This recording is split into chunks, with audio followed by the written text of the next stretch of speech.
आपको भोजन एवं उसके तत्व के बारे में बताएंगे। भोजन एवं उसके तत्व क्या हैं? प्रत्येक प्राणी को यानी जैविक कार्य को पूरा करने के लिए भोजन की आवश्यकता होती है। जिस प्रकार से रेल को चलाने के लिए ईंधन की आवश्यकता होती है, ठीक इसी प्रकार से व्यक्ति को अपने कार्य करने के लिए, ऊर्जा प्राप्त करने के लिए भोजन की आवश्यकता होती है। भारतीयों का स्वास्थ्य का स्तर बहुत गिरा, क्योंकि कारण क्या है? भोजन की कमी। क्योंकि इनको भरपूर कैलोरी भोजन में नहीं मिल पाती है, जिसके कारण ये अधिकतर बीमार पड़ जाते हैं। जैसे कि आप देखेंगे कि व्यक्ति निर्बल क्यों है? क्योंकि उसकी भोजन की कमी है। भोजन की कमी में उसको भरपूर कैलोरी नहीं है, जिसके कारण वो गरीब है और भरपूर कैलोरी उसको नहीं मिल पाती है। आप जैसे शुद्ध घी है, दही है, मक्खन है, पनीर है और खाद्य सामग्री में अन्य चीजें आती हैं, फल फूल हैं, ये चीजें जब नहीं मिलती हैं, जिसके कारण वे रोगग्रस्त हो जाते हैं।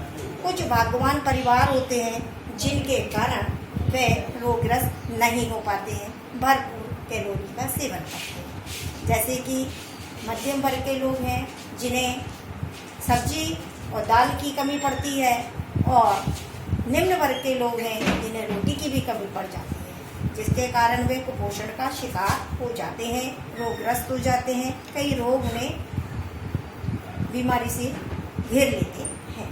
अब आता है आपका भोजन के कार्य, यानी भोजन के जीवन में अस्तित्व के साथ साथ घनिष्ठ संबंध होता है, और बिना भोजन के व्यक्ति का जीवन असंभव होता है। भोजन उसके लिए बहुत जरूरी है। भोजन विशेष प्रकार से भोजन के बिना व्यक्ति संतोष नहीं पाता है।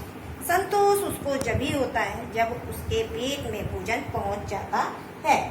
यानी भोजन के कार्यों के अध्ययन से सुविधा के अनुसार इसे हम 3 वर्गों में बांट सकते हैं। पहला है भोजन के शारीरिक कार्य, और दूसरा है मनोवैज्ञानिक कार्य, तीसरा है भोजन के साम्यक कार्य। ये 3 कार्य इसके होते हैं। यानी पहला है भोजन के शारीरिक कार्य, यानी भोजन में यदि दालें, अनाज, सूखे मेवे, फल, सब्जियां शारीरिक श्रम करने वाले व्यक्तियों को इस प्रकार की ऊर्जादायक भोजन अधिक मात्रा में ग्रहण करना चाहिए, जो श्रम करते हैं। अब आता है शरीर के तंतुओं का निर्माण और क्षति पूर्ति, यानी जो कोशिकाएं होती हैं टूटती फूटती रहती हैं, उनका निर्माण के लिए हम लोगों को दूध से बने चीजें खाना चाहिए। दाल है, सोयाबीन है, अनाज है, अंकुरित चीजें हैं, और इनकी मरम्मत के लिए ये चीजें बहुत जरूरी हैं।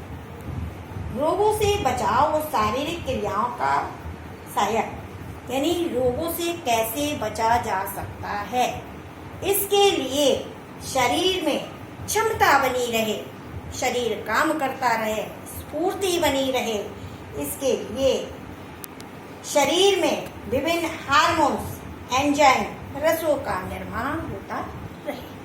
अब आता है आपके भोजन में मनोवैज्ञानिक कार्य क्या होता है। मनोवैज्ञानिक कार्य किसको कहते हैं?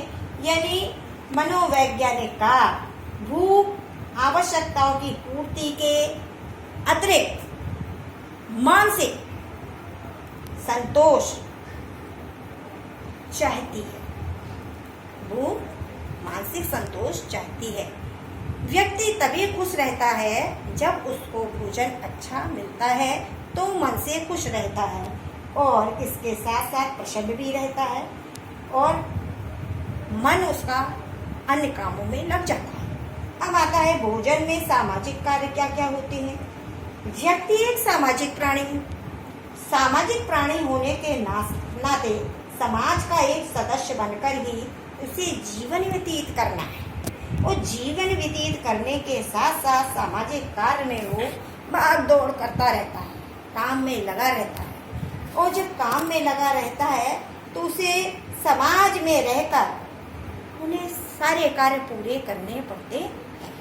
ये था आपका भोजन में सामाजिक कार्य का महत्व। भावनाओं का विकास होता है भोजन में। ये यदि दुर्भाग्यवश अभावग्रस्त हो जाते हैं तो भोजन का अभाव के कारण ही इसका प्रभाव पड़ता है। आगे कल पढ़ाएंगे। आज के लिए इतना ही। इसको ध्यान से पढ़ें, समझें। जो ना समझ में आए दोबारा पूछें। नमस्ते।